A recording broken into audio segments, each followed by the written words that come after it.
vendeur sédentaire, ça peut m'arriver à titre exceptionnel d'aller vers des clients qui n'auraient pas le temps de venir nous rencontrer en agence. Je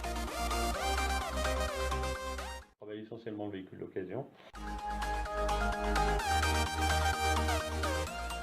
On fait un métier qui est passionnant, qui est très prenant aussi.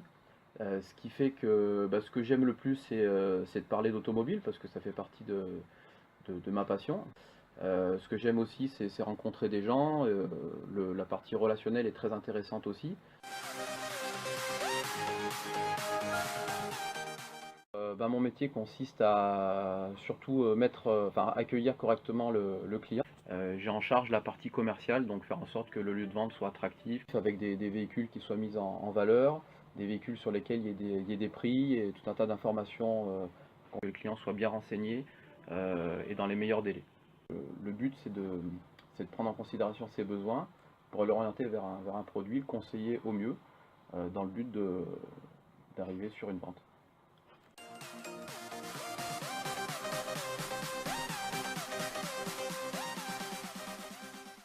Il faut être patient, il faut savoir faire preuve d'empathie, il faut savoir être à l'écoute des clients. C'est de s'exprimer correctement et de ne pas raconter des bêtises aux clients. Voilà, c'est surtout ça le plus important, je pense. Perspicace, il faut être tenace, il faut être droit. Je pense qu'il faut être passionné par ce qu'on vend. Si vous n'aimez pas le produit que vous vendez, vous allez avoir du mal à le vendre. Bien souvent, ce qui est demandé aujourd'hui, c'est souvent un bac+2. Un bac+2, un diplôme qui soit en rapport avec la vente. En formation, alors moi j'ai fait un bac G2, c'est-à-dire comptabilité à l'époque, je suis parti sur un BTS action commerciale.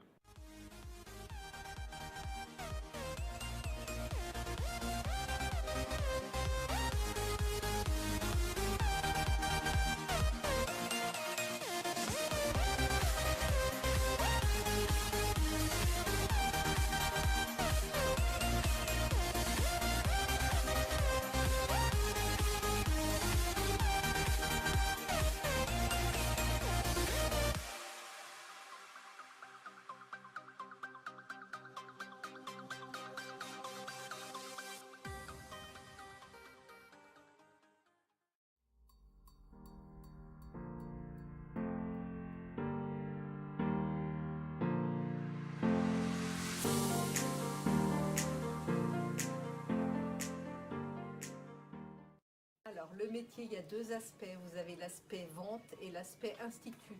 Donc, l'aspect vente, ça va inclure tout ce qui est de la réception des produits, de la mise en rayon, de l'installation des offres et des promotions, l'accueil du client, la vente, l'encaissement évidemment, la gestion des commandes et la gestion du magasin.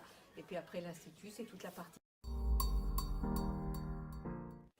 Une journée type commence vers 7h30 avec l'ouverture des ordinateurs du magasin, toute la partie comptabilité, c'est-à-dire tout ce qui est par rapport à la banque. Après, tout ce qui est réception, lecture des mails et répondre en fonction de ce qu'il y a à faire. À 9h, on ouvre le magasin, donc là, ça va être l'accueil des clients. Si c'est le jour de la livraison, c'est réception de la livraison, contrôle, validation, et puis voilà, jusqu'au soir. Et le soir, une fois que le magasin est fermé, c'est le ménage du magasin, la fermeture, faire sa fermeture de caisse, et puis voilà. Donc une journée type, c'est 7h30, 19h30. Les ambitions à l'heure actuelle, ça va vous paraître peut-être un peu défaitiste, mais le contexte étant ce qu'il est, c'est de maintenir à flot le magasin, parce que ça c'est important. Et les ambitions, oui, ça sera peut-être d'évoluer vers autre chose, mais toujours dans la vente. C'est pour être dans la vente au minimum un CAP vente, et dans l'esthétique c'est pareil. Mais ce qu'il faut avant tout, c'est aimer la vente, parce que la vente, ça prend en partie, mais si on n'a pas ça dans les veines, on n'y arrivera pas. Et il faut avoir des notions de comptabilité, de gestion, c'est ultra important. Être résistant. Il faut être très résistant, parce que physiquement, c'est compliqué. D'ailleurs, quand on a des jeunes comme vous en stage, elles se rendent compte qu'une journée debout, c'est compliqué.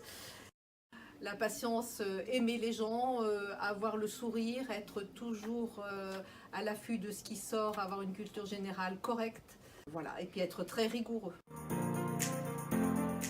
Moi, ce que je vais regarder chez les jeunes, c'est que je vais recruter, c'est que ce soit des gens qui soient ouverts, qui aient, c'est ce que j'ai dit tout à l'heure, un minimum de culture générale. C'est pas parce qu'on est dans la vente ou l'esthétique qu'il faut pas connaître un certain nombre de choses à côté.